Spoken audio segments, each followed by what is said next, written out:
అనసూయపై BJP నేతల ఫిర్యాదు.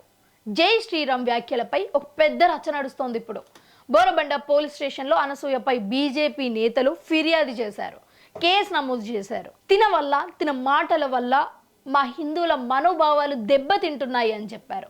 ముఖ్యంగా జై శ్రీరామ్ వ్యాఖ్యలపై అభ్యంతరం వ్యక్తం చేసిన బీజేపీ నేతలు అండ్ ఆల్సో చాలా మంది కూడా బయటకు వచ్చేది కంప్లైంట్ రేస్ చేశారు. అండ్ కొంతమంది సోషల్ మీడియా వేదికగా ట్వీట్ చేస్తున్నారు, అలాగే ఇన్స్టాలో స్టోరీస్ పెడుతున్నారు. సో ఏదేమైనప్పటికీ కూడా ఇప్పుడు బోరబండ పోలీస్ స్టేషన్ పరిధిలో అయితే అనసూయకి అగేనెస్ట్గా కేసు అయితే ఫైల్ చేయడం జరిగింది.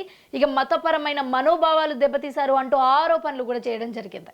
ఇక ఈ విమర్శలపై గట్టిగా స్పందించిన అనసూయ ఏం చెప్తుందో తెలుసా? ఏం జరిగినా సరే, మీరు ఎంతలా రియాక్ట్ అయినా సరే నా మాటలకు నేను కట్టుబడి ఉంటాను. నేను ఎలాంటి తప్పు చేయలేదు, నేను ఎలాంటి తప్పుడు మాటలు మాట్లాడలేదు.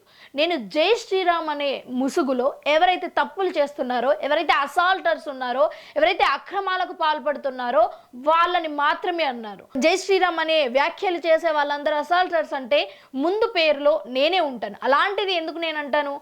నేను ప్రతి ఒక్కరిని ఉద్దేశించాను లేదు, నేను కొంతమందిని మాత్రమే అన్నాను. ఆ కొంతమంది వివరాలు కూడా మీరు మెల్లిమెల్లిగా తెలుసుకుంటారు అని అయితే అనసూయ చెప్పడం జరిగింది.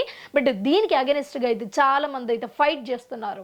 ఇప్పుడు మనం చూసుకోవచ్చు, రీసెంట్గా 2 days బ్యాక్ కూడా మనం వీడియోస్ చూసామో, వీడియోస్ తీసాం కూడా, మన ఛానల్లో కూడా ఉంటాయి. అనసూయ చేసిన ఈ వ్యాఖ్యలు ఏవైతే ఉంటాయో ఈ వ్యాఖ్యలకు చాలామంది అభ్యంతరం వ్యక్తం చేస్తూ, చాలామంది అనసూయను దుర్భాషలాడుతూ ట్వీట్ చేసిన సందర్భాలు కూడా మనం మన ఛానల్లో ప్లే చేయడం జరిగింది.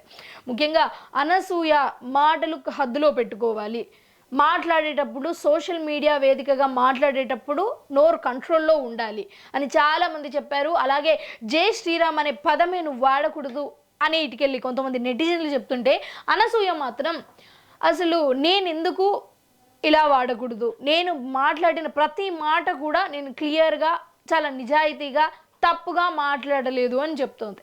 మరి అనసూయ ఏం చెప్తుంది అంటే గత 2-3 రోజుల క్రితం ఆ ఇష్యూలో మనం చూసుకున్నట్లయితే, నేను ఒక సనాతని, నేను ఒక హిందూ ధర్మం పాటిస్తాను, అలాగే నా పెద్ద కొడుకుకి నేను హనుమాన్ పేరు పెట్టుకున్నాను, అలాగే హనుమాన్ కూతురిగా నేను భావించుకుంటాను.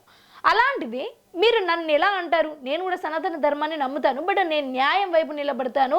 ఎవరైతే అన్యాయం వైపు ఉన్నారో, జై శ్రీరామ్ అనే ముసుగులో, సనాతన ధర్మం అనే ముసుగులో ఎవరైతే అసాల్టర్స్ ఉన్నారో నేను వాళ్ళని మాత్రమే ఉద్దేశించి అన్నాను అని అనసూయ అంటుంటే, మరి ఇంకొంతమంది మాత్రం అసలు నువ్వు నీ వేషధారణ, నీ మాటలు, నీ పద్ధతి ఇవన్నీ కలిపితే అసలు నువ్వు ఒక జై శ్రీరామ్ అనే కాదు, అసలు నువ్వేం అనాల్సిన అవసరం లేదు, నీకు అంత అర్హత లేదు అని అయితే నెటిజన్లు మండిపడుతున్నట్లయితే ఇక్కడ మనకు తెలుస్తోంది. సో ఇటుకెళ్ళి అనసూయ మాటలపై వచ్చిన ఆరోపణలు ప్లస్ డిమాండ్లు ప్లస్ ఆల్సో అనసూయ మీద ఒక పోలీస్ కేసు కూడా ఫైల్ చేయడం జరిగింది. ఇక ఈ మాటల్ని, ఈ డిమాండ్లని ఉద్దేశించి మళ్ళీ అనసూయ మాటలు, నేను అన్న మాటకి ప్రతి మాటకు కట్టుబడి ఉంటాను, నేను అందరినీ అనలేదు, నేను కొంతమందిని మాత్రమే అన్నాను. ముఖ్యంగా ఎవరైతే వాట్సాప్ డీపీలలో దేవుళ్ళ ఫోటోలు పెట్టుకొని వెనకాల ఎవరైతే అసాల్టర్స్ ఉన్నారో, అవినీతికి పాల్పడుతున్నారో, ఆకృత్యాలకు పాల్పడుతున్నారో వాళ్ళని ఉద్దేశించి మాత్రమే అన్నాను అని అయితే అనసూయ ఉంటుంది. సో ఏదేమైనప్పటికీ కూడా ఇప్పుడు బోరబండ పోలీస్ స్టేషన్ పరిధిలో అయితే అనసూయకి అగెనిస్ట్గా అయితే బీజేపీ నేతలు అలాగే వేరే వాళ్ళైతే పోలీస్ కేసు ఫైల్ చేయడం జరిగింది. సో దానికైతే గట్టి కౌంటర్ ఇచ్చిన అనసూయ, మరి వీళ్ళిద్దరి మధ్యలో అసలు ఏం జరగబోతోంది, ముందు ఏముండబోతుంది అన్నది మాత్రం ఇంకా మనకు ముందుగానే తెలిసే అవకాశం అయితే ఉండకపోవచ్చు. ఎందుకంటే ఇటుకెళ్ళి అగ్రనేతలు కావచ్చు, లేకపోతే అనసూయ కావచ్చు, ఎవరు ఏం మాట్లాడతారు, ఎలా స్పందిస్తారు, దేన్ని ఎలా తీసుకుంటారు అన్నది మాత్రం తెలియదు. కాబట్టి చాలా క్లియర్గా మెట్రో టీవీ ఎవరికి సపోర్టివ్గా ఉండదు. ఇటుకెళ్ళి వీళ్ళేమన్నారు వాళ్ళేమన్నారు అన్నది క్లియర్గా మీకు చూపించే ప్రయత్నం మాత్రమే చేస్తుంది. ఇక్కడ ఎవరిని కూడా సపోర్ట్ చేసే ప్రసక్తే లేదు. అండ్ ముఖ్యంగా అనసూయ ఏం చెప్పింది, ఏమంది, ఆమె ఏమన్న మాటల మీద ఆమె మీద పోలీస్ కంప్లైంట్ ఇచ్చారు అన్నది కూడా చెప్పాను. అండ్ ముఖ్యంగా ఎవరైతే బీజేపీ నేతలు ఉన్నారో ఆ బీజేపీ నేతలు అసలు ఎందుకు పోలీస్ కేసులో అయితే ఎందుకు ఫైల్ చేశారు అన్నది కూడా చెప్పాను. సో ఇది జరిగింది. ఈ ఓవరాల్ ఇష్యూ పైన మీ ఒపీనియన్ ఏంటో ఒకసారి కింద కామెంట్ సెక్షన్లో కామెంట్ చేయండి.